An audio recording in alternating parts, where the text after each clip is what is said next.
어린아이까지 해갖고 들여보는 거고 며칠씩 사자를 굶주렸다가 사자를 풀어놓는 거야. 그럼 사자가 풀어놓으면 사자가 주변에서 어슬렁 그러다가 이제 그 어린아이가 얼굴인 게 덮치겠죠. 이때의 기독교인의 고민은 그 전에 기독교인의 고민은 두세 가지였다는 거예요. 내가 예수 그리스도를 부정하고 빨리 저쪽에 가서 내가 황제를 따르겠다.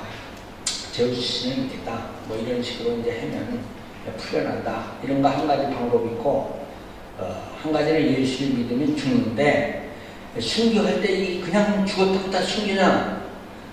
그리스도를 믿고 진심으로 자기 순교 당하는 사람이 있지만 어떤 사람은 그것이 아니라 마지막까지 죽는 순간까지 예수 그리스도가 어떤 식으로 우리를 살려주겠지 하고 믿다가 가다가 죽었다는 거야.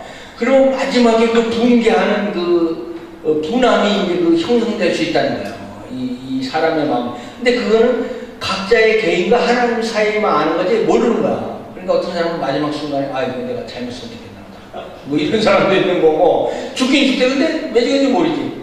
그러나 이제 이 원형 공개장에 자원적으로 들어갔던 거기까지 카타콤의 순교, 카타콤의 길을 선택했던 사람들은 차원에서 그리스도를 믿는 사람이니까 여기까지 가서 사자에 의해서 이렇게 이제 했는데 그 책에 보면 그런 얘기가 나와요. 어린아이부터 이렇게 강강수월처럼 손잡고 찬양을 하려고 이렇게 찬양을 부르는데 그 원형 경기장에서 그 소리가 점점 사라져 갔다. 이 정도로 그냥 마무리하더라고. 그러니까 사자가 다 이제 사자에 의해서 다 죽은 거죠. 이렇게 초대교인이 어려운 이제 박해 시대를 여기 이제 하나둘 이제 다 설명하기 어렵고 이런 그 박해 시대를 이제 기독교가 계속 겪어요. 이 격동기 때 이제 514쪽에 유대인들이 물론 기독교뿐만 아니라 유대인들이 제가 이제 제1차 유대 독립전쟁이라고 이름을 붙였어요. 유대인들이 그렇게 알고 로마 입장에서는 그것을 뭐라고 붙이냐면 제1차 유대인의 그 반란, 그렇게 보는데 내가 이 성서 지도책 다른 거 보고 깜짝 놀란 게 있어요. 그거 뭐냐면 이런 제목과 이름을 하나 선택하는 데 있어서 로마 입장을 따르더라고요. 유대인의 항거와 유대인의 반란으로 보는 거예요. 근데 유대인 입장에서는 독립전제운동으로 보는 거예요. 이것을. 그러면 우리는 어느 쪽으로 일반 사회과 문화나 이런 데는 뭐 그렇게 써줄 수도 없고 이해를 해야 되나마. 근데 기독교 성서지라는 책들 자체가 로마의 입장에서 제목 하나 같은 게 달려있다는 거예요. 그 얼마나 의식이 결여되어 있는지를 단적으로 나타내는 거예요. 그 말 한마디 한마디 쓰는 것을. 아무리 유대인이면 우리는 그래도 그 하나님 편이고 그래도 하나님 믿었던 백성 편이고 성경 편이고 그래야 되는데 로마의 편으로 간다고 그 사람들이 쓰는 편을 쓴다는 것은 우리가 용납하기 어려운 거거든요. 제가 그래서 팔레스타인 말 자체도 안 쓰는 거부하는 거고 심지어는 아카데미라는 말도 난 쓰면 무식하다. 우리가 무슨 소크라테스 제자야 아카데미라는 학당이 있는 거지. 그런 것까지 그냥 어떻게 보면 좀 민감한다고 말할 수도 있겠지만은 사실은 그 용어의 유래를 알고 근데 이제 그런 것을 이제 의미 없이 막 붙인다는 거죠.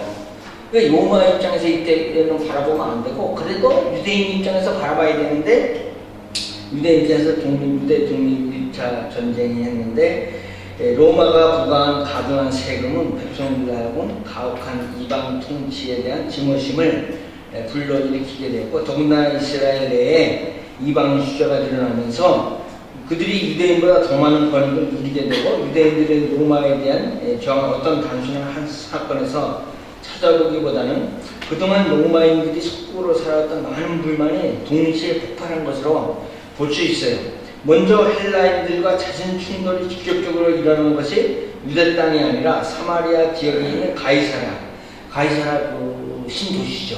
여기서 일어났는데 유대인들은 결국 가이사라를 떠나 나르바타로 쫓겨가야 했어요. 그러니까 이게 뭐 우리 땅인데 우리가 왜 이게 뭐 가이사라에 로마 군하고 주둔지가 있으니까 여기서 이제 쫓겨가야 되는 거예요.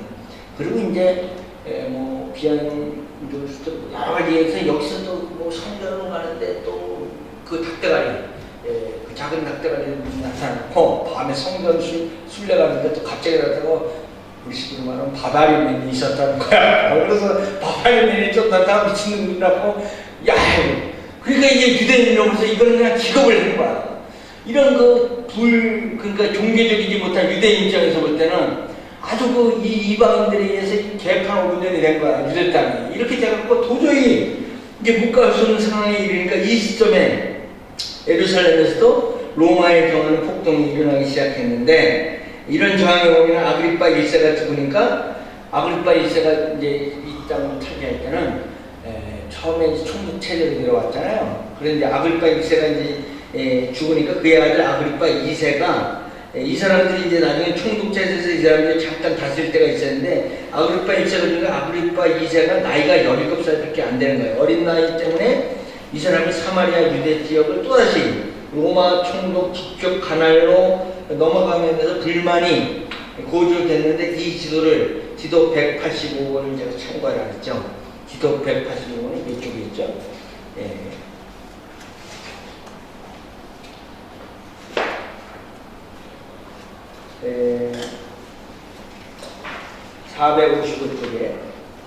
455쪽에 보면 유대 땅은 원래 여기 노랗게 또 칼키스 위에 노랗게 되어 있는 땅 있잖아요. 여기다가 아그리파 2세에게 여기만 먼저 해와라 그랬 거야. 그러니까 유대인들이 그나마 아그리파 1세가 있었을 때 좋았어요. 그나마 괜찮더만, 정치적으로 그래도 만족을 누리고 있었는데, 아니 이제 갑자기 죽으니까 이제 아그리파 2세가 이제 17살 되니까 이제 로마에서는 여기를 다스릴 수 없다, 너무 어리니까. 그래서 저쪽에 조그만 데를 한번 해봐라. 그래갖고 말도 안 되는 기운을 주고, 여기는 다시 로마 총독에 해갖고, 로마 총독이 군대를 이끌고 여기다 또 짠하게 나타나니까, 이게 유대인들은 이제 여기서 이제 열이 받았던가.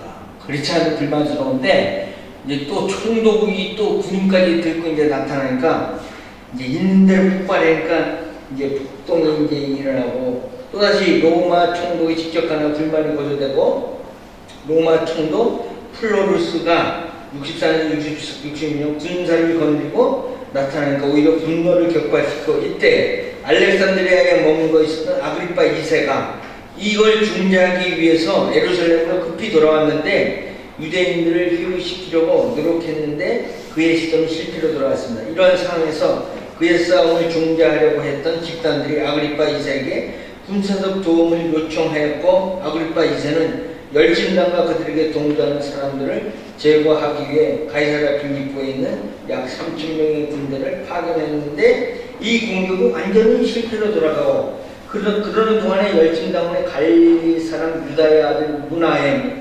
마사다의 무기고를 포함한 여러 요새들을 이미 정복하고 있었어요. 남쪽에서는 그들은 예루살렘으로 들어와 대제사장 아나니아의 아들 엘레아살의 지휘 아래 예루살렘 성전을 60년 8월까지 점령하고, 황제에게 드리는 매일 희생 제사를 중지시키고 로마로부터 독립하고자 이제 한 거죠. 또한 유대의 열심당원들 마케루스와 여리고 근처에 세운 구브로와 요새를 점령하였습니다.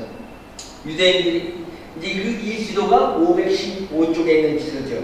유대인들은 이 반란 소식을 들은 시리아에 있던 총독 캐스티우스 갈루스가 66년 가을에 이스라엘의 원정을 감행했습니다. 가까이 있는 로마군을 보내버린 거예요. 그래서 예루살렘에 가니까 예루살렘까지 진격했는데, 예루살렘에 있던 열심당원과 유대군들이 대피하여, 열심당원과 유대군에 대피하여 퇴각하는 도중에 로마 갈루스의 군대 대부분 베토론 근처에 있는 한 협곡에서 전멸하였는데, 이때 로마 제12군단의 표상인 독수리 표상과 공성 장비들을 이 열심당원에 빼앗고, 로마는 이 12군단은 아주 있는 수모를 다 당하고, 로마군으로부터 승리를 거둔 유대인은 마치 독립을 완전히 쟁취한 것처럼 기뻐했습니다. 유대인들은 자치정부를 세워서 예루살렘에 세우고 은하를 주조하여 화폐를 발행하고, 이때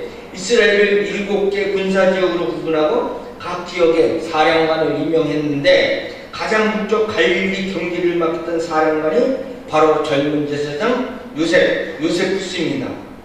우리가 아는 역사가 요세푸스가 바로 이 사람이에요. 이 사람이 처음에 갈릴리 북쪽에 이제 사령관을 맡게 되는데, 그는 군사적인 경험이 전혀 없는 사람이었고, 하지만 갈릴리에서 기스칼라와 욥바다 성읍을 싸우며 나름대로 로마군에 대항하기 위해서 준비를 했습니다.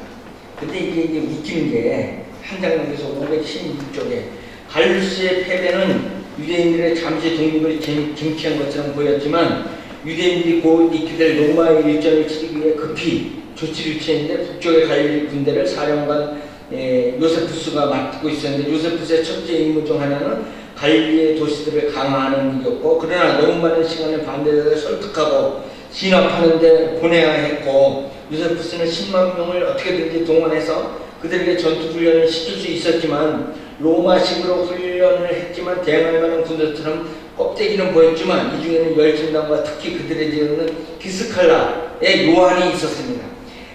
로마의 네로 황제 또한 유대인들의 이 저항을 매우 심각하게 받아들이고 대응징을 준비하고 있었는데, 네로 황제는 로마의 유수한 장군 57세의 베스파시아누스, 이제 이 사람이 이제 나중에 로마 황제가 되잖아요.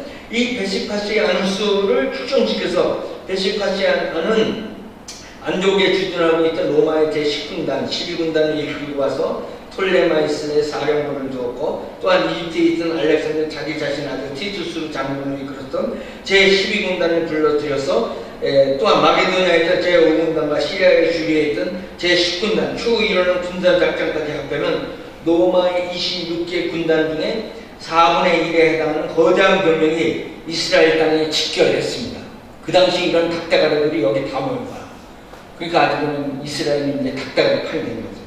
그래갖고 전쟁터에서 일생을 보낸 로마의 명장 베스파시아는, 이 베스파시아는 알려지기를 네로가 시를 그만 옆에서 부어갖고 돌다가 한 대 얻어 터진 그런 장군인데, 전쟁에는 여태까지 한 번도 접은 적이 없는 명장이었어요. 근데 이제 황제가 이 사람을 신뢰해서가 아니라, 그래서 이제 로마 황제가 나면 그래도 공적인 사람이다. 왜냐하면 시리를 그때 꾸벅꾸벅 들다 한 대 얻어 터지긴 했지만 그래도 이 사람을 뽑아갖고 에루살렘을 진압해라. 그래서 이제 보냈는데, 베스파시아는 AD 67년경 그들이 건설했던 갈릴리 세포리스를 진격하였습니다. 요세푸스 군대는 힘없이 무너졌고 가리스로 밀려났고, 요세푸스가 여기서 마지막 항전을 했는데 요새를 요타파타로 정하고 그것을 퇴각했지만 요타파타는 요새는 47일간 공성 끝에 함락되고 말았는데 47일간도 많이 버틴 거죠. 사실은 이런 대군단 앞에서 이 요세푸스가 버틴다는 건 있을 수 없는 일이죠. 그래서 이제 요세푸스가 저쪽 그 이집트에서 올라온 티투스, 베스파시아누스의 아들 티투스한테 이야기를 건넸어요. 내가 당신 아버지하고 이제 밀당을 좀 해야 되겠다. 그래서 요세푸스가 항복을 하고 걸어 나와갖고 로마 군용 진영으로 지발로 걸어 들어갔고, 베스파시아누스에게 딱 한 말이, 앞으로 당신이 황제가 될 거다. 그때에 나를 잘 봐달라. 그 말을 아무도 믿는 사람이 없어요. 그 말은 한순간에 역적입니다. 로마 황제가 들으면 다 죽어요. 근데 자기한테 한 말이니까 속으로 기분이 좋지. 아무래도 그런 얘기 하지 마. 남들이 들어. 이러면서 이제 기분이 좋아졌단 말이에요. 그러니까 이제 요세푸스를 살려둔 거야. 살려두고 이제 그 자기 아들이 이제 티투스 장군이 요세푸스를 더 좋아하게 된 거야. 나이도 비슷하고. 그래? 그러면 이제 너는 이렇게 항복하고 나왔으니까, 항복하고 나서 또 내가 황제가 된다 했으면 남들이 못해, 우리 지금만 얘기해야 돼. 남들은 못한 거야. 이렇게 큰일 난다. 그러면서 이제 주지를 시키고 이제 요세푸스를 살려줬죠. 그렇게 이제 요세푸스를 살려냈는데, 이 유대인 입장에서 볼 때는 나중에 이제 로마로 가고 베스파시아에서 황제가 될 때 이제 역사가는 이제 로마의 역사가를 사용하는데, 유대인 입장에서는 아주 배신자고, 나 항복을 해갖고 싸우다 말고 갔으니까.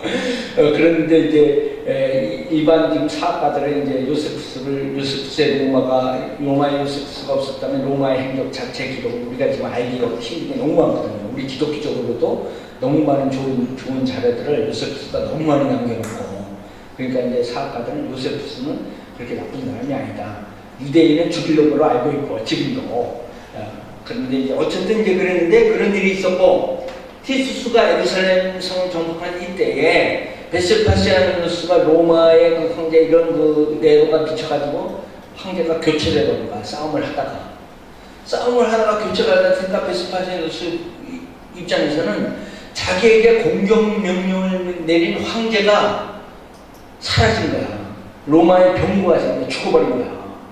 그러니까 네로가 나중에 자살했으니까 죽었으니까 베스파시아누스는 군사행동 작전에서 자기는 황제의 명령을 받아서 군사를 여기서 했는데 황제가 죽어버렸으니까 예루살렘 치는 명령을 잠시 유보한 거예요. 스톱. 왜냐하면 자기는 할 명분이 없어진 거야. 그리고 로마가 어떻게 굴러갈지 지금 모르는데 자기는 지금 예루살렘 정도는 총력을 기울일 수 없어요. 왜냐하면 본진이 지금 문제가 생겼기 때문에 그래서 이제 군사를 휴식하고 이제 그 대치하고 가만히 있는 거야. 근데 그 과정에 1년 사이에 그 로마에서는 황제 같지 않은 황제가 두세 명이 지나가는 거야.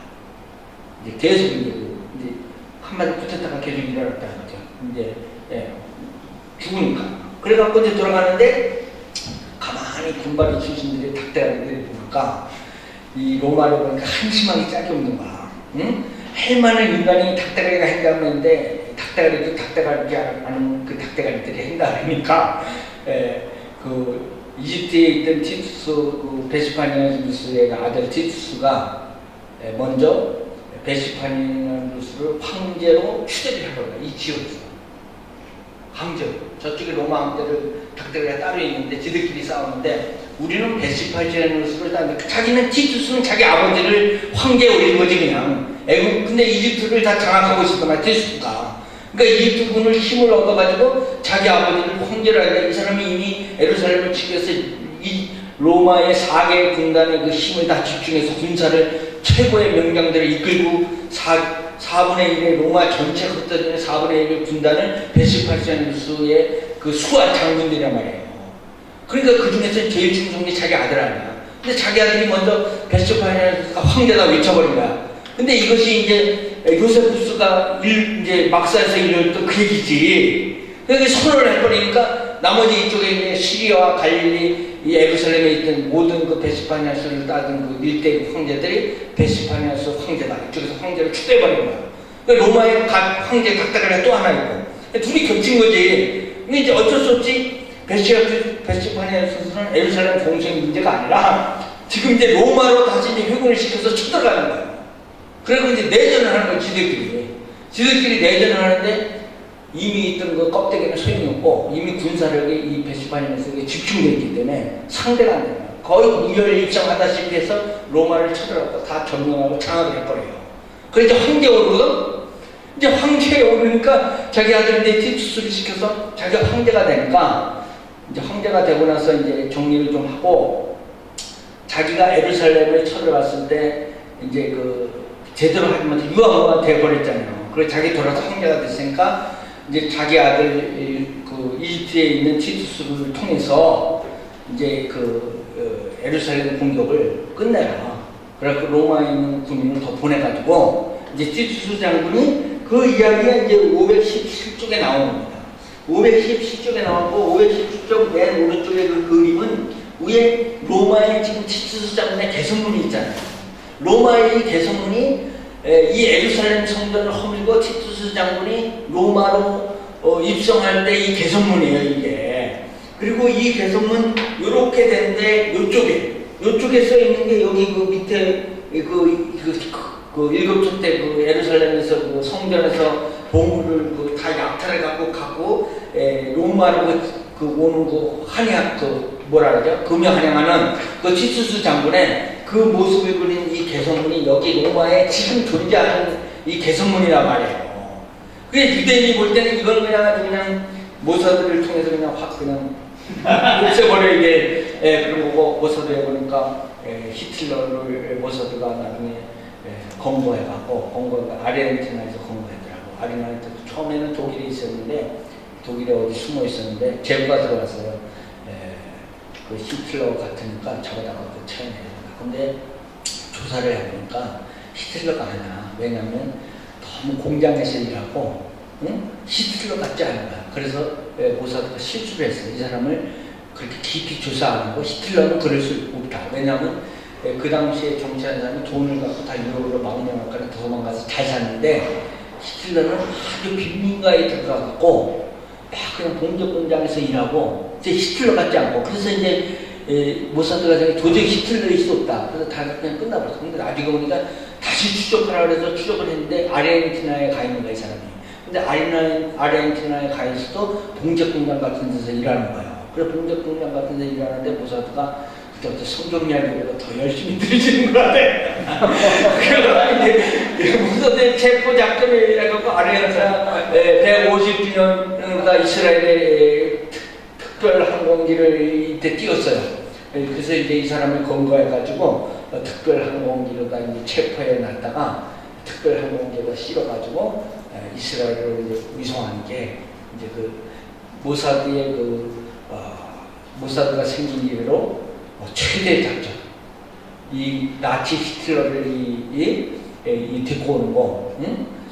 이게 이제 제일 가슴 떨리고 이 600만의 이 전사의 이 책임의 수장 이 사람을 이스라엘로 데리고 온다는 것 자체가 그냥 흥분의 그냥 도가니 그리고 그냥 이 작전에 만전을 기억하고 그래갖고 마침 아르헨티나의 150주년 기념으로 그 사절단을 이렇게 받고 있었는데 이스라엘에서도 그 사절단으로 모사드의 팀원과 그 사절단을 다 위장해서 아르헨티나를 점입해갖고 작전을 펴놓고 잡고 있는 그 히틀러를 그 비행기에 태워가지고 이제 이스라엘로 1962년 한 3월 달에 그때 재판을 시작했고 12월 달에 사형 원도가 시작하고 이제 나중에 사형장으로 사형을 시킨 게 이제 기록에 나왔는데 자 어쨌든 이게 다시 돌아가고 요세푸스가 갈릴리 전투에 이렇게 돼 중요한 게 여기 뭐냐면 비스칼라에 이제 그 516쪽 보세요. 비스칼라에 그러니까 세포리스에 있던 요세푸스는 항복했는데 같은 장수였던 부하 장수였던 비스칼라에 예루살렘으로 간 요한이 있어요. 요한은 다시 이런 그 로마군한테 이런 전령을 보냈어요. 안식일을 그렇게 싸우지 말자. 그래서 닭대가리들한테 안식일을 싸우지 말자. 근데 닭대가리가 이거 수용해가지고 그러자. 뭐 안 싸우면 되지. 그랬더니 그 사이에 이 요한이 빠져나갔어요. 예루살렘으로 도망간 거야. 그래서 예루살렘을 갖고 열심당원하고 이제 둘이 합한 거죠. 그래갖고 이제 그렇긴 하지만 이 과정에서 가말라에서 유대인들이 끝까지 항전했다가 뭐 기록에 의하면 몇천 명까지 이 절벽에서 떨어져 죽었다는 얘기도 있고, 그러니까 이제 유대인 입장에서는 이제 항복한 요세푸스만 배신자가 된 거고, 그러니까 요세푸스는 이스라엘의 유대의 군인으로서 로마의 역사가 이제 그렇게 남게 된 건데, 근데 이제 한편 요세푸스는 그 길을 선택했지만 여기서 이제 몰래 안식일이라고 전쟁하지 말라고 밤에 몰래 빠져나간 요한이 예루살렘으로 숨어 들어갔는데 518조 예루살렘으로 들어갔는데 사실 이 사람들이 마지막까지 항거한 것은 티투스의 우리 517쪽 조금 더 볼까요? 중간에 한편 베스파시아는 67년간 갈릴리의 정복을 곧바로 내려서 요파와 아소도 등 해안 도시를 점령하였고 사마리아들도 대한 전투를 잡고 패배하고 아울러 여리고도 함락되고 예루살렘 성이 완전히 멸망하기 전에도 두 무리가 조용히 예루살렘을 탈출하였는데 첫 번째 탈출 무리는 나사렛파로 알려진 초기 기독교인들이었다고 그래요. 근데 이 사람들이 어떻게 보면 종말을 생각하면서 살아가는 초대 기독교인들은 예루살렘이 포위를 당하자 예수님이 하신 이 말씀을 기억했습니다. 누가복음 바로 21장 20절 21절 말씀입니다. 너희가 예루살렘이 군대들에게 에워싸이는 것을 보거든 이 그 멸망이 가까운 줄을 알라. 그때에 유대에 있는 자들은 산으로 도망갈 것이고 성내에 있는 자들은 지금 성내에 있는 자들 자기들이거든요. 예루살렘 성내에 있는 자들은 나갈 것이며 그 예수님 말씀이에요. 그래서 성내에 있는 자들은 나갈 것이며 촌에 있는 자들은 그리로 들어가지 말지어다. 이 말씀을 기억한 유대 기독교인들은 현재 펠라 성으로 펠라에 있는 성으로 탈출했습니다. 그 지도를 제가 518쪽에 있는 예루살렘 성에서 빠져나가 빨간 선으로는 펠라지로라는 기독교인의 행로를 제가 이걸 가감하게 그렸는데 이 지도 그린 지도가 이거밖에 없습니다. 저도 제가 이 말씀을 그 두 번째 탈출은 바리새파 유대인인데 랍비 요하난이 열심당했느냐 바로 무모한 봉의를 생각하고 있었습니다. 왜냐하면 예루살렘 성에서 마지막까지 항거하면서 자기들 동족을 막 항거하지 않는다고 하는 사람을 막 붙잡아가 예루살렘 성으로 떨어뜨려 버린 거예요. 너무 심각한 거죠. 이 열심당에 대한. 그래서 이제 한 무리가 랍비 그래서 이제 그 요한은 이제 이 열심당한 한 무리가 무대파가 뭐냐면 우리 선생이 죽었다. 그리고 간짝에다 둬요. 간짝에다 이 선생을 넣어갖고 우리가 장사 지내야 된다. 그리고 예루살렘 성을 빠져나와요. 빠져나와서 곧바로 간 게 로마 군한테 요세푸스가 한 것처럼 로마 군한테 가갔어요. 근데 이 사람도 로마 군한테 가갖고 앞으로 베스파니아가 황제가 된다. 똑같은 얘기를 해요, 이 사람도. 그 로마 군한테 가가지고. 그래서 이제 나중에 이 사람은 약속받은 게 랍비 학당, 그거 하나 좀 찾아달라. 치사하게. 그래갖고 이제 이 사람들이 빠져나가 두 무리가 이제 그래서 요한이 죽었다고 숨기고 자기 성들 그래서 이제 이쯤에 로마에서 큰 경우 그 이야기 제가 한 얘기 이제 여기에 다 담고 있고 마지막 마사다까지 이제 가고 항거하는 경우는 518쪽에 있고 요한 1, 2, 3서가 이제 이런 그 역동기 속에 이제 예루살렘 성전은 이제 협파된 거죠. 그 얘기는 이제 여기 이제 그 별도로 제가 달지 않아요. 결국은 티투스 장군에 의해서 예루살렘 성이 AD 70년에 완전히 무너지고 티투스 장군은 로마로 가서 개선문을 세우고 그렇게 해서 이제 이 전쟁이 일단만 됐는데 이때쯤에 성경은 요한 1, 2, 3서 유다서가 기록된 것으로 보여집니다. 나중에 요한계시록이 기록된 것으로 보여졌는데 저는 유다서를 보면서 너무 짧아서 처음에 제 생각 저도 이제 별로 유다서는 예수님의 유다가 기록한 것으로 예수님의 형제들은 어머니 마리아와 함께 처음에는 예수님이 이해하지 못했지만 한때는 예수님이 귀신이라고 생각한 적도 있었습니다. 그런 유다가 기록한 유다서는 똑똑한 비판을 받습니다. 그의 죽기의 믿음 때문이 아니고 이 유다서에 나오는 14절 바로 이 한 절이 위경이 기록된 에녹서 1장 9절을 인용하고 있기 때문인데 그 내용은 모세 승천기에 대한 에녹서의 9, 14, 15절인데 그러나 본서가 기록할 당시의 정경과 외경과 외경 두 성경이라는 개념이 사실은 정립되지 않아 있을 때를 우리가 이해해 줘야 돼요. 현재 우리가 보는 정경대로 인정이 안 되고 이 당시 때는 외경과 외경도 구분이 안 돼 있을 때예요. 그때 유다서도 기록되었다고 봐야 되는 거죠. 그리고 이 서신을 받은 당시의 독자들은 이미 이러한 내용을 사실은 알고 있었어요. 이런 이유로 본 서신에 대해서 크리스토프는 루터 등은 정경성에 대해 의심했었고 그리고 본 서신은 397년에 가서야 3차 카르타고기에서 최종적으로 정경에 포함되게 되는데 제가 생각하기에는 유다서에 대해서 가소평가한 것이 사실이지만 일단 이 짧은 한 장의 서신이고 또 별 내용도 없는 것처럼 보여지지만 편견을 가지고 있었다는 거예요. 저도. 그러나 이번에 이 도표를 그리면서 한 절 한 절 모두 쪼개고 다시 의미를 생각해 봤는데 그러던 중 유다서의 유대성을 저 개인적으로 실감할 수 있었습니다. 유다서도 당시에 시작된 영지주의자들에 대해서 다루고 있는데 사실 요한계시록도 그런 차원에서 기록된 것이라고 저는 보여져요. 왜냐하면 요한 1, 2, 3서가 유다서 요한계시록을 나오는데 이게 영지주의자들이 이때 그노시스 지식주의자는 그 지식주의자들이 생겨나기 시작하는데 이미 초기 서신들이 지나간 지 이미 이 서신들이 다시 재기록될 때는 20, 30년에 한 30년의 차이를 두고 있는 거야. 30년 동안 무슨 차이가 있으냐? 이제 그노시스 영지주의자들이 엄청나게 생겨나기 시작했어요.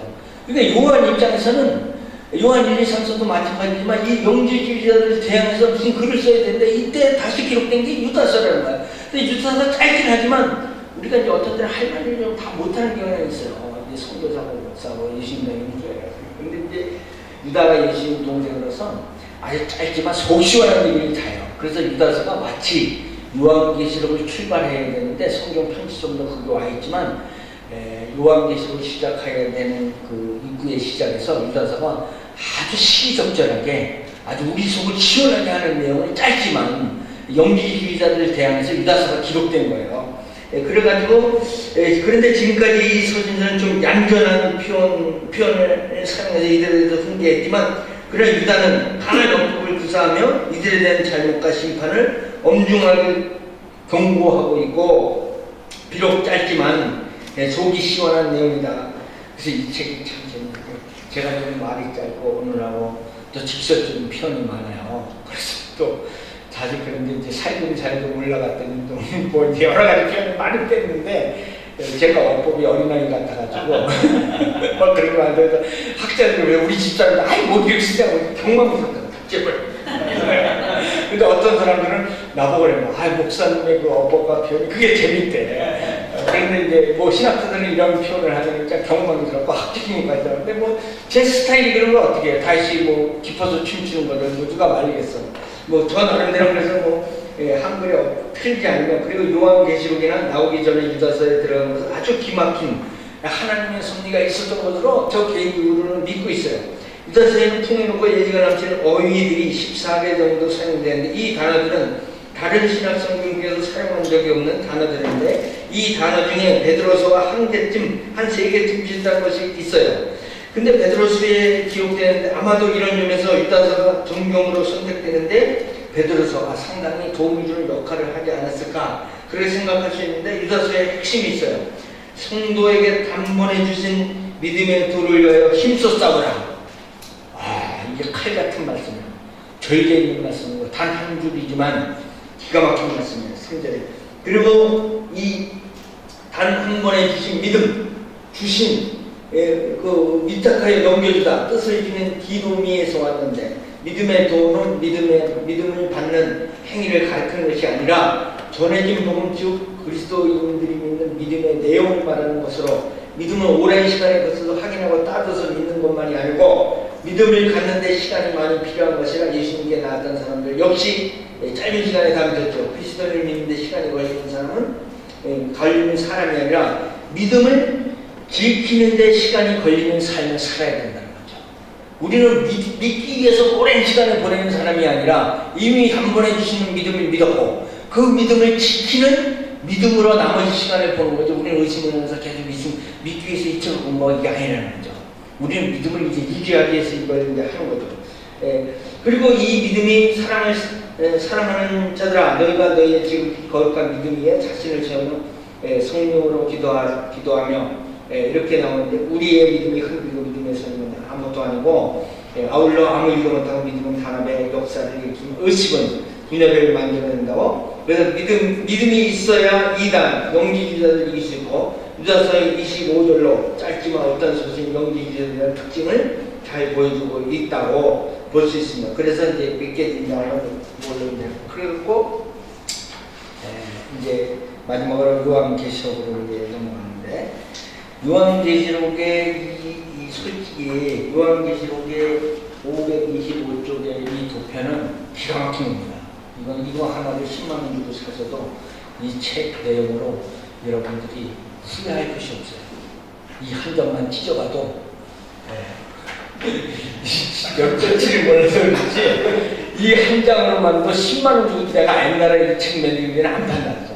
진짜 그 정도로 내가 자존심을 가지고 이거 힘을 기울여서 만든 건데 이거 하나를 다 설명하면 이 요한계시록 해석이 다 될 수도 있는데 이게 뭐 날이 짧고 시간이 없고 그래서 다 시간이 못 되는데 사실 이 독서가 강의하는데 제가 이 객관적만 이거 그대로만 봐도 요한계시록 50장은 못 들어갑니다.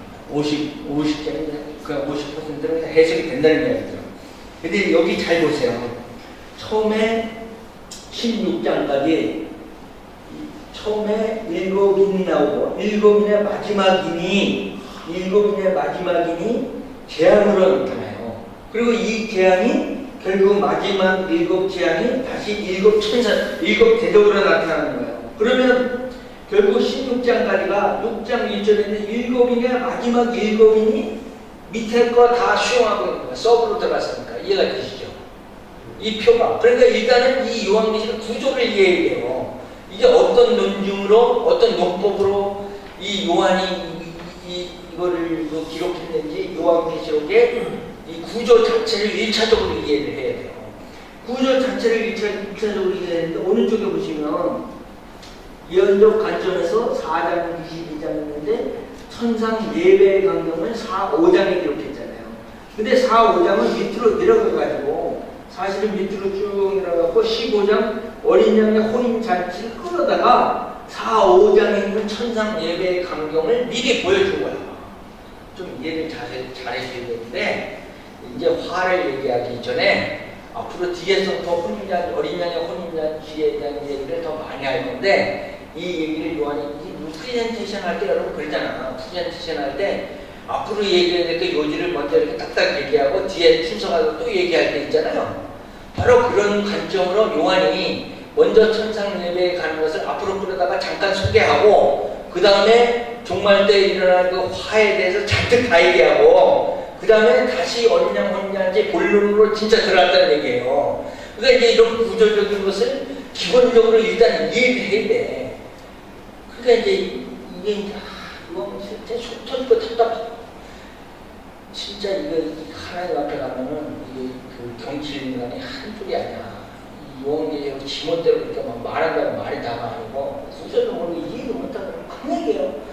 그래서 요한계시록 자체가 써진 그 배경 자체도 제가 말한 것도 종말을 물론 다루고 있지만 사실 이것도 영지주의자들 때문에 시작한 그 배경 자체가 그리고 이제 믿음을 7개의 그 동료하기 위해서 이제 요한이 쓰기 시작했잖아요. 그리고 마지막에 이제 하나님의 계시가 계속 오니까 뭐 하나님의 계시는 계속 쏟아지지 뭐 정신이 없지 그러니까 이제 대피를 시켜서 쓴 것으로 다 역사가는 그렇게 보고 있는데 대피하다가 527쪽에 그림을 그려놨잖아요. 요한은 머리를 살짝 들고 하나님의 계시를 계속 받아들이고 도미티아누스 황제 마이린 초염에 요한이 가운데서 190세가 넘는 세습장에서 약 18개월 강제 노역을 했던 것으로 다 이해하고 있어요. 그런 가운데 계시를 받았으므로 그는 음하는 거임에 그를 받아쓰기가 불편함을 따라서 그는 제자인의 수행으로 알려진 부록으로 7 부자 중에 한 사람인데 이 사람한테 대피를 한 것으로 성경에 있는 내용은 아니고요. 전해지고 있어요. 그래서 사업자들은 다 그렇게 나름대로 생각을 하고 있는데 자 요한계시록에 대해서는 그냥 뭐 여러분 제가 이제 뭐 뜬금없는 얘기하는 그러니까 여기에 써놓은 것을 조금만 더 읽고 지나가고 짧으니까요. 저자는 요한계시록 저자고 요한이라고 가르치고 있고 기존 시기는 90에서 96년도 사이고 문학적인 성경은 요한계시록 복잡한 문학 형태를 반영하고 있지만 즉 묵시문학과의 예언문학 그리고 아주 한마디로 이겁니다. 요한은 헬라에 그렇게 정통한 사람이 아닙니다. 근데 다행히 제자였다는 사람이 받아쓰고 있기는 한데 요한의 생각이 들어갈 수 있지만 대필자의 생각이 글로 써줄 수도 있어요. 분명 하나는 뭐냐면 요한이 이때까지 나이가 많이 들었으니까 헬라의 이제 그 로마의 지배에 계속 나머지를 살았기 때문에 우리가 여기 와서 태국어를 배우지만 여기서 한 3, 40년 살다 보면 한국에서 한 10년, 20년 살다 보면 여기서 3, 40년 태국 사람들은 되잖아요. 언어도 이제 그렇게 되고 요한도 거반 초기에는 둔탁했지만 마지막에는 거반 그렇게 되었을 것으로 보여지는데 그래도 여전히 헬라에는 둔탁한 거예요. 아무리 대피를 시켜서 했지만 그런데도 불구하고 그래서 요한 1, 2, 3과 요한서신은 좀 그 헬라어 문체로는 간략 아주 이 문장을 우리한테 이제 번역을 앞으로 많이 하니까 번역을 많이 하려면 문장을 자꾸 끊어줘야 돼. 짧게 써야 돼. 짧게 써야 통역하게 해주잖아요. 길게 할수록 복잡해집니다. 통역이 잘 안 되고 마치 그것처럼 요한서신은 간결하고 깔끔해요. 그러니까 요한서신 자체도 그렇게 됐다는 그러니까 어떻게 보면 문맥적으로는 문장적으로는 복잡한 것이 없어요. 계시록 내용적으로는 복잡한 얘기를 다루는지 모르겠지만 사실 그렇게 이제 심플하고 그런 거죠. 그래서 구조화 내용 이쪽으로 가서 서술형 구조화 내용은 뭐냐면 요한계시록의 구조는 학자들에 따라 여러 가지로 이어되고 있지만 그 중에 요한계시록이 이스라엘에 대한 저주 선언과 열방에 대한 저주 선언을 포함하고 있는데 구약 예언서들의 형태와 사실 비슷한 구성으로 되어 있다는 것입니다. 이렇게 보면 요한계시록 전반은 이스라엘에 대한 하나님의 진노와 심판, 그리고 후반은 로마에 대한 하나님의 진노와 심판으로 나누어지는데, 당시의 로마에 대한 진노와 심판은 전 세계에 대한 우주적 심판으로 이해해도 배경적으로 다르지 않습니다. 그러나 많은 학자들은 계시록의 구조를 7이라는 숫자를 중심으로 구분하는 경향이 생겼고, 요한계시록에 자주 등장하는 7절대의 7교회, 7재앙이 자주 나타나기 때문에 이런 선상이 붙은 것으로 보여지고, 요한계시록의 메시지는 세상의 환란 가운데서 교회를 구원하시는 하나님의 최고 승리에 대한 메시지고, 결국 신약성경 27권 중에 마지막에서 요한계시록은 예수 그리스도의 최종적인 승리를 선포하는데 목적이 있는 거예요, 이 책 자체는.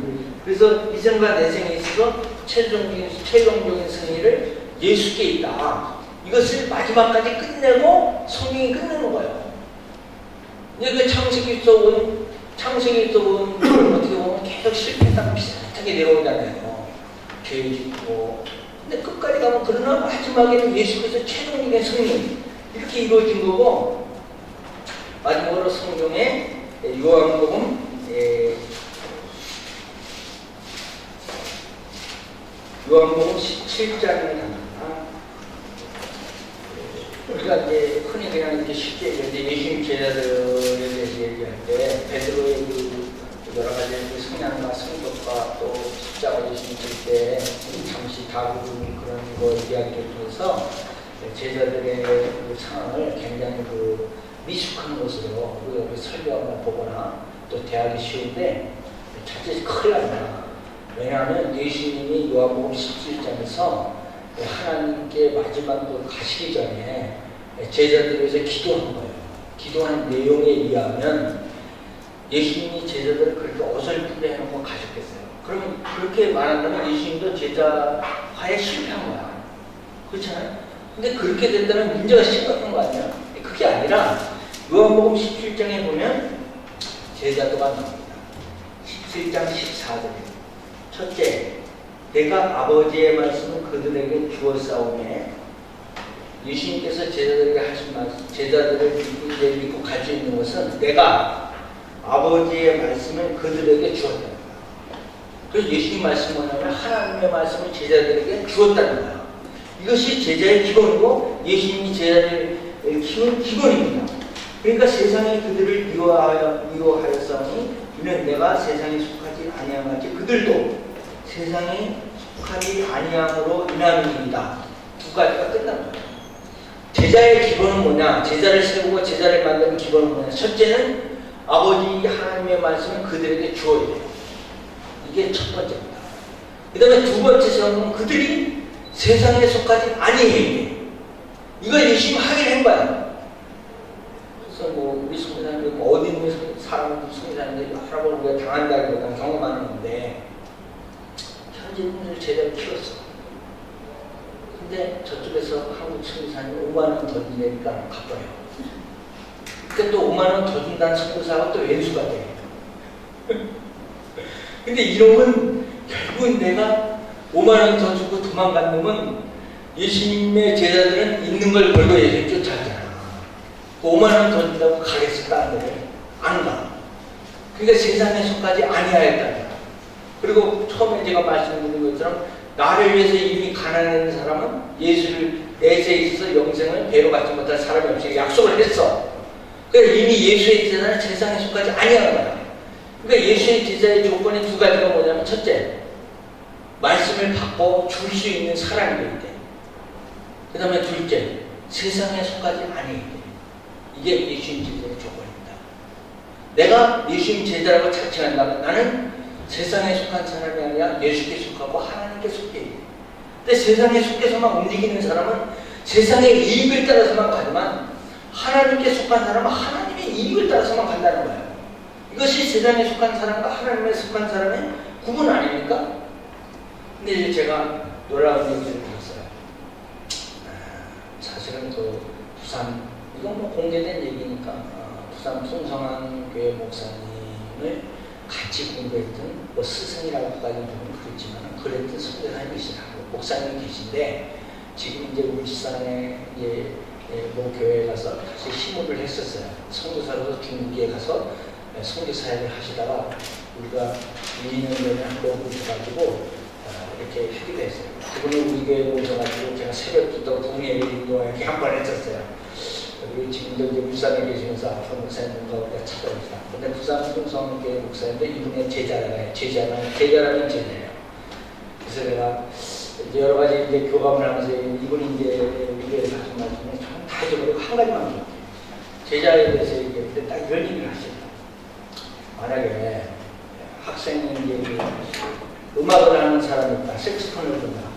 그러면 음악 하는 사람은 이제 얼굴을 안 보게 해서 이렇게 커튼을 치고 순간도 막 바꿔서 옆에서 교수는 그 아이가 누군지 몰라요.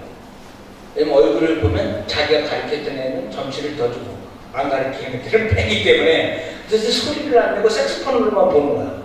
그럼 옆에서 듣는 거야. 가만히 듣거든요. 그러면 그 색소폰 소리가 색소폰의 진짜 대가가 보는 소리인지 학생이 듣는 소리인지 구분이 안 돼. 그러면 그 사람은 그 라인의 제자라는 거죠. 무슨 말이냐면 스승과 제자 사이에는 똑같아야 된다는 거야.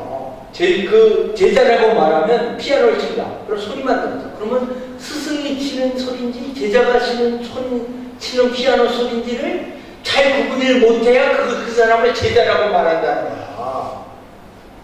이해돼요? 그러면 우리가 예수님 제자라고 말하면 무슨 뭐 성경 공부 2주 했다고 예수님 제자가 아니라 우리가 예수님 제자가 되려면 예수님 같아야 예수님 제자가 된다는 거야. 우리가. 그러면 예수님 제자, 우리가 예수님 제자 같은가? 그럼 예수님의 제자의 조건은 뭐냐? 말씀을 주었고 말씀을 받았고 그 다음에 세상에 속하지 아니었고 두 번째. 그래서 세 번째 한 가지 이거는 뭐 꼭 그 조건이라기보다는 17절에 그들을 진리로 거룩하게 하옵소서. 아버지의 말씀은 진리입니다. 그러니까 그들을 진리로 거룩하게 하옵소서. 마지막 제자들을 위해서 예수님이 빈 기도는 뭐냐면 그들을 하나님의 진리로 거룩하게 하옵소서. 그러면 이것이 만약에 제자들에게 이루어졌다고 우리가 이해를 한다면 예수님이 또 기도니까 그러면 그리고 이제 그러면 예수님 제자의 조건이 거룩해야 돼요. 거룩해야 돼요. 그래야 이거 뭐 예수님 제자가 되는 거야. 18절에 아버지께서 나를 세상에 보내신 것 같이 나도 그들을 세상에 보내었고 또 그들을 위하여 내가 나를 거룩하게 하오니 이는 그들도 진리로 거룩함을 얻게 하려 함이니이다. 지금 몇 번 계속 나오는 말씀이 뭐냐면 예수님이 제자를 위해서 마지막 기도하시는 장면이고 물론 이제 십자가상에서의 기도가 마지막 기도지만 그 전에 기도하시면서 하신 가상칠언이 아니라 이거는 예수님이랑 기도하신 장면이라고. 그때 계속 얘기하시는 건 예수님 제자들이 거룩해지길 바란다는 거야. 그리고 이것을 하나님 앞에 마지막으로 기도하고 예수님이 가시는 거야. 지금도 예수님이 우리를 향하신 것은 거룩해라. 너희가 거룩해라. 구약의 흠없는 것, 탐임, 흠 없이 내가 이제 우리가 설교를 하는데 어머니 뱃속에서부터 들은 아이가 우리 교회에 나온 적이 있어요. 얘는 바깥에 컴퓨터로 나갈 때 달밤을 꼼꼼하게 유모차 딱 놓고 책을 딱 해놓고 가는 애야. 이게 다른 거 아니야. 어린아이인데 어떻게 글을 쓰는 아이가 있냐. 근데 지금 이제 초등학교 2학년에 캄보디아 와 있는데 책을 얼마나 좋아하는지 몰라. 그래서 같은 장면에 너무 많이 나왔고 여기서 이렇게 나오는데 여기서 어떻게 나온다. 부모한테 물어 왜 다르냐고. 이런 비교까지 될 정도로 애가 아직 영특하고 책을 그렇게 좋아해요. 근데 그 아이가 한 20살 때 컸는데 내가 이 흠없는 거 설명을 해서 자기가 이렇게 여기 점이 있다. 엄마 저 여기 내가 점도 없고 흠도 없고 그래야 하나님가 그 받쳐줄 수 있다는데 얘가 자기가 여기 손목에 점이 있는 거 엄마 저 점 있어. 왜냐면 점이 있으면 하나님을 못 받으잖아. 하나님 못 드니까 이 점 있다고 엉엉 울면서 이 점 어떻게 되냐고. 왜냐면 점이 없는 걸 하나님을 바치니까 나 엄마 점 있어 이러면서 그 걱정이 태산같이 하는 아이가 하나 있었는데 점을 뭐 빼야지 점이 있으면. 근데 그만큼 거룩하다는 의미는 점도 없고 흠도 없고 구약의 탐임 하나님 앞에 들을 수 있는 것 이걸 거룩하다는 것으로 거룩한 백성 흠이 없는 것 이렇게 우리가 이해하거든. 제자들이 하나님 앞에 흠이 없으려면 우리가 사실 흠이 없기는 안 되는 거 알지요. 그러니까 믿음이 필요한 거 아니겠습니까? 예수님이 필요한 거고. 그래서 어쨌든지 간에 우리가 이제 이 요한복음에서 이제 예수님 말씀을 이해하면 그렇게 됐고, 그냥 이렇게 가는 거. 22절에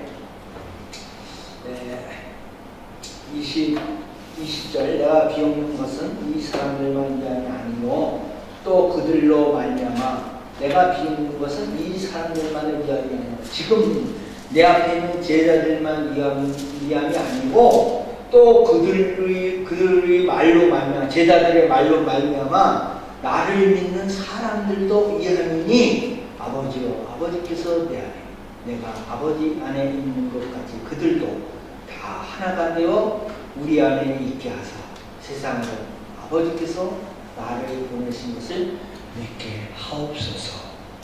이게 예수님의 기도입니다. 그래서 사도행전에는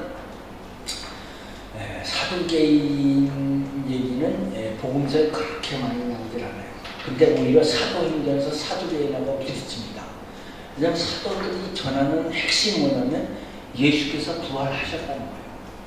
그 예수님의 부활을 전하니까 누가 그 바리새인하고 제자들하고 많이 부딪히기보다는 예수님 때는 오히려 바리새인하고 충돌이 많았어요.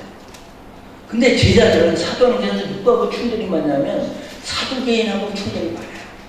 왜냐하면 바리새인은 그래도 부활이 있다고 믿는데 사두개인은 부활이 없다고 믿으니까 바리새인하고 자꾸 충돌이 일어나요. 그리고 이제 제자 중에 이제 한 사람을 뽑아서 사도행전에 이제 집어넣어야 되니까 사도 중에 이제 숫자에 가담을 시키는데 이때도 역시 사도행전에 이제 가게 되면 예수님의 부활을 증거할 사람을 뽑는 거예요. 그러니까 예수님 제자를 누구냐? 예수님 부활에 증거할 사람을 뽑는 거야. 그럼 이제 사도행전 1장 6절 이걸로 이제 결론을 냅시다.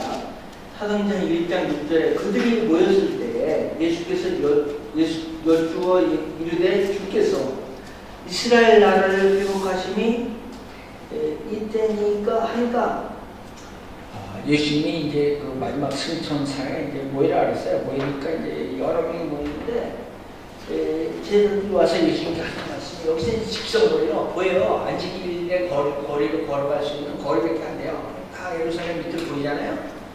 그러니까 이제 직접 이제 여기 한 500명 이상 모이는데 쳐들어가가지고 예루살렘을 회복할 수도 있어. 지금 이제 사기가 이제 출제하고 예수님도 부활하시고 이렇게 해서 이제 제자들이 예수님 앞에 딱 가서 하는 말씀이 이때를 위함이니까 바로 지금 이 시간을 기다리기 위해서 부활하시고 또 옛날에 십자가에 죽으시고 또 옛날에 우리가 말한 거 말씀도 안 들으시고 지금까지 이때를 위함이니까 아직 모르는가 제자들은.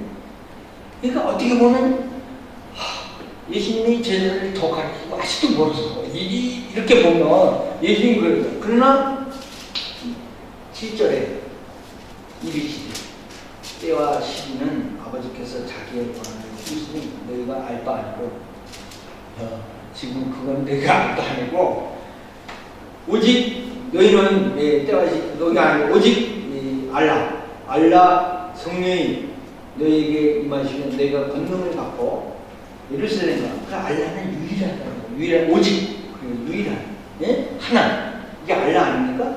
그래서 성령이 너희에게 임하시면 너희가 권능을 받고 예루살렘과 온 유다와 사마리아와 땅 끝까지 이르러 내 증인이 되리라 하시니라. 이 말씀을 마치시고 그들이 보내서 올려서 가시니 구름이 그를 가려 보이지 않게 하더라. 이렇게 했는데 제자들이 예수님 승천사에 마지막까지 와서 하는 말이 뭐냐면 예수님 이제 이스라엘을 회복하신 이 시대니까 이렇게 부르는데 사실은 이 이후로 AD 7주년 티투스 장군에 의해서 예루살렘 성전이 회파당할 때 돌 위에 돌 사이에 하나도 남기지 않고 다 헐려지리라. 베드로가 이 성이 어떠하며 그렇게 자랑할 때 예수님 그 얘기 하실 때 있었거든요. 그런데 실제로 티투스 장군이 이때 예루살렘의 성전에 들어갔을 때 벽돌과 벽돌 사이에 예루살렘 성전의 벽돌과 벽돌 사이에 황금이 묻혀져 있다. 그걸 찾아라. 보물을 찾아라. 군대 사이에 그런 그 소문이 돌아가지고 이 벽돌과 벽돌을 다 파괴했대요. 실제로 철저하게. 나중에 불도 질렀지만 그래갖고 예루살렘 성전이 완전히 끝난 거예요. 이렇게 끝나게 되니까 성전이 이제 완전히 끝났고 AD 70년에 성전이 끝나고 성전이 딱 끝나니까 유대인은 떠버린 거예요. 왜냐하면 성전이 있어야 제사를 지내고 성전이 있어야 제사장이 필요한가. 근데 성전에 무슨 제사장이 무슨 필요가 있어. 할 데도 없고 제사장도 사라지고. 그러나 이미 이때 기독교는 예수님에 의해서 기독교는 성전 중심이 아니라 성령 중심으로 바뀌어버렸어요. 교회 중심이 아니라 교회 당 중심이 아니라 성령 중심으로. 그래서 성령이 임하시면 그래서 이제 복음이 이미 퍼져나갔단 말이에요. 각 교회로 퍼져나가고 이 교회가 여기저기 세워지기 시작하고 이동되기 시작하고 로마로까지 가기 시작하고. 그래서 이제 로마로 가가지고 AD 300년 어간 동안에 생긴 교구가 300년 600년 사이에 생긴 교구가 5개 교구가 생겼잖아요. 맨 서양 쪽에 서쪽에 로마 교구, 그 다음에 콘스탄틴 교구, 밑에 알렉산드리아 교구, 그 다음에 안디옥 교구, 그 다음에 예루살렘 교구. 이렇게 5교구가 형성되거든요. 5교구가 형성되는데 동방 쪽에 있던 정교회가 자기네 스스로 옳다가 되는 동방교회가 한 개의 로마 교구를 보니까 벌써 타락한 거야. 그래서 4개의 교구가 모여가지고 5교구가 회의인데 로마 교구를 이단으로 이미 정교를 했어요. 그게 이제 580년인가 그때죠. 이제 콘스탄티노스에서 정제를 하니까 로마 교구를 정제를 하니까 이게 이제 유대성으로 딱 자르면 로마만 서쪽에 있고 나머지는 알렉산드리아 교구까지 동쪽에 있어요. 그러니까 4개의 교구를 정교회라고 자기 스스로 붙이고 한 개의 교구를 서방 교구라고 붙였거든요. 로만 캐톨릭이라고 되어버렸어요. 그러니까 서방 교구가 로만 캐톨릭 하나가 되어버렸죠. 그리고 나머지 정교회가 4개가 됐는데 나중에 이 나라들과 국교가 성장을 못하고 나라도 성장을 못하고 국교도 성장을 못하니까 다 시들시들하다가 현재 우크라이나 지역에 있던 왕세자가 구러시아 소련이 되기 전에 콘스탄티노플 사대에게 와서 세례를 받죠. 근데 세례를 받는데 사실은 웃기게 받아요. 그건 뭐냐면 정치적으로 자원적으로 받는 게 아니라 그냥 와서 강제로 나한테 세례 줘라 그래요.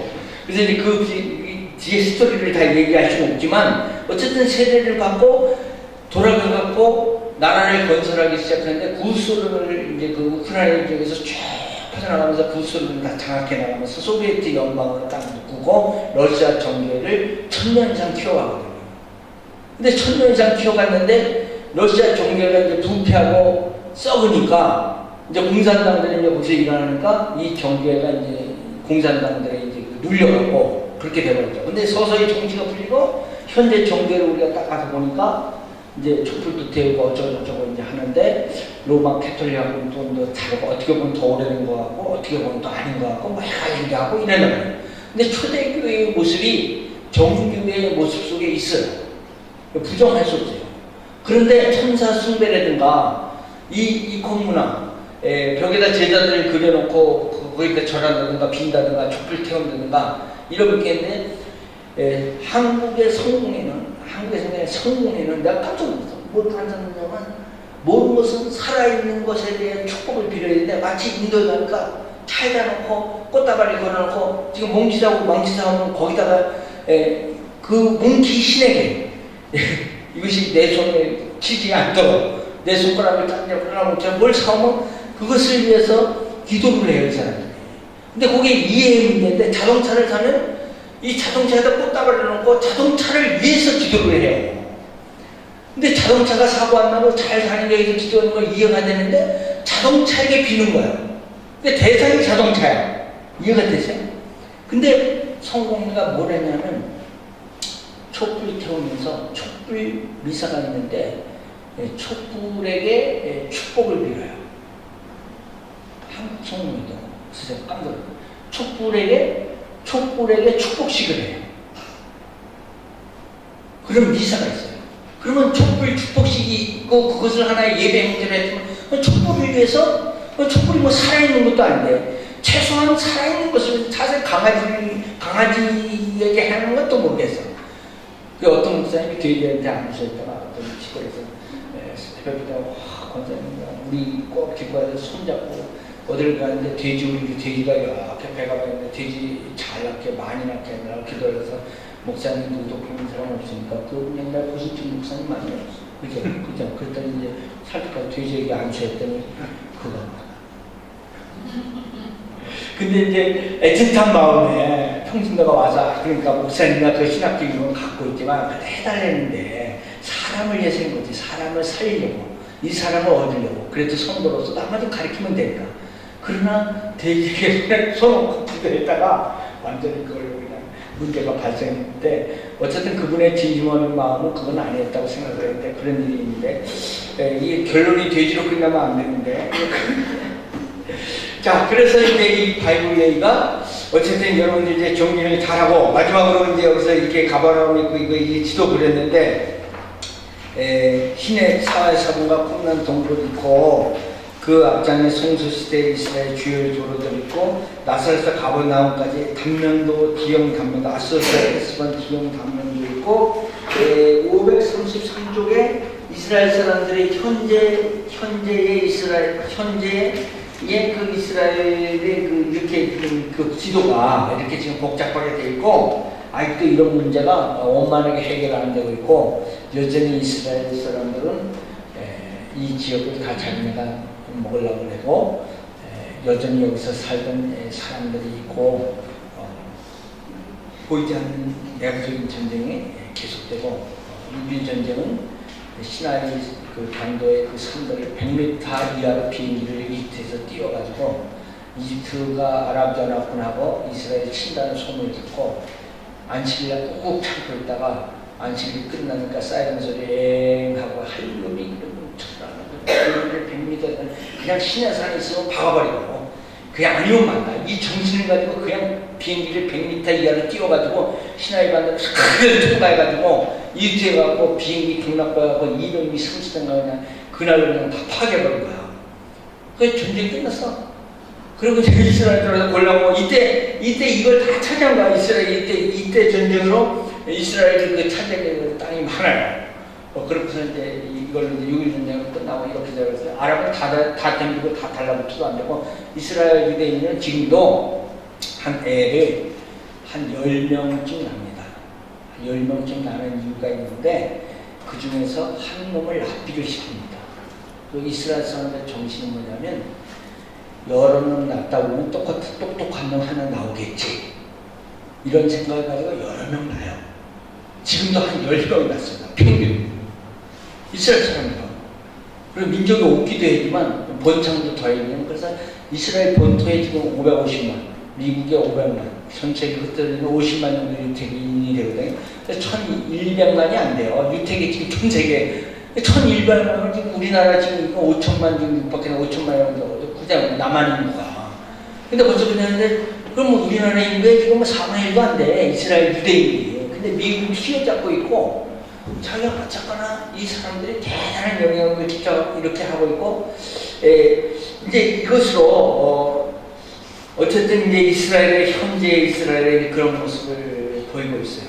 그래서 요한계시록은 뒤에 가서 자세하게 더 제가 설명을 못 들었습니다만은 왜냐하면 이에 대해서 할 얘기가 굉장히 많이 있기 때문에 나머지 참고하시고 538쪽에 밑에 보면 바울이 다니면서 했는데 오른쪽에 있는 기후와 오른쪽에 있는 그 사막의 엔 아부 다세 그 홍수가 일어날 때 이런 그 사막에 비가 오면 갑자기 이런 그 이상한 그게 많이 생겨버려요. 그래서 물이 들어가는데 바울이 여행하면서 여러 번 여행하면서 강의 위험이 이런 강의 위험이에요. 이런 거 이런데 그 협곡에 빠져가면 죽는 거거든요. 강의 위험과 강도의 위험과 동족의 위험과 이방인의 위험과 신의 위험과 광야의 위험과 바다의 위험과 거대 신대 중의 위험을 당하고요. 고린도후서에 고린도교회를 깨우치기 위해서 자기가 고생담을 개인담을 털어놓을 때 이런 얘기를 합니다. 저와 여러분들도 여러 가지 어려움이 있겠지만 우리가 바울만 하겠습니까? 더 나아가서 예수 그리스도를 생각할 때 부끄럽게 짜겠죠. 어려움이 있고 힘든 것이 저와 여러분들이 있을지라도 이런 성경의 우리가 소멸들 또 믿음의 선배들을 본받아서 마지막으로 승리하시고 제가 여기서 짧게나마 이렇게 다른 부분을 마치고 돌아가겠지만 책에 나머지 있는 부분은 상당히 미숙하고 부족한 것이 너무 많아요. 그렇긴 하지만 여러분들이 이렇게 공부하면서 느끼는 것을 다시 한번 새롭게 느끼고 특히 신구약 중간사나 그 헬라 시대에 다 충실히 다루고 있어요. 그리고 이거는 얼마 동안 시간을 줘도 결국 부족한 것은 또 느낄 겁니다. 오히려 여러분이 해야 되겠다. 부족함을 느끼는 것은 당연지사 그런 마음을 계속 갖게 되는 것이고 그런 마음을 안고 이 시간만 부족했다 불평하지 마시고 나머지 그런 마음을 안고 가서 성경을 꾸준히 보시고 탐구하시고 그래서 예수님 제자 많이 삼으시고 주렁주렁 열매 맺으시길 주의 이름으로 축원합니다. 기도하고 마치겠습니다. 하나님 감사합니다. 부족한 종은 잠시 왔다 가고 이렇게 바이블 세미나를 열게 하신 하나님 감사를 드립니다. 이 일을 준비하게 하신 이성상 선교사는 하나님 기억하시고 또 이 지역에 계신 우리 참여한 여러 우리 선교사님들을 함께 돌보시고 주여 인도하여 주셔서 이 지역이 하나님 마치 한국에서 평양이 있었던 것처럼 태국의 치앙마이가 있게 하시고 성령의 폭발이 이 지역에서 일어나게 하여 주시고 하나님께서 이 태국 땅을 기억하여 주시옵소서. 우리 선교사님들 힘일지 않도록 도와주시고 주의 능력과 성령이 함께하여서 거룩한 백성이 되어서 거룩한 제자가 되어서 맡은 사명을 감당할 수 있는 은혜를 충만하게 허락하여 주시옵소서. 예수님의 이름으로 감사하고 기도드리옵나이다. 아멘.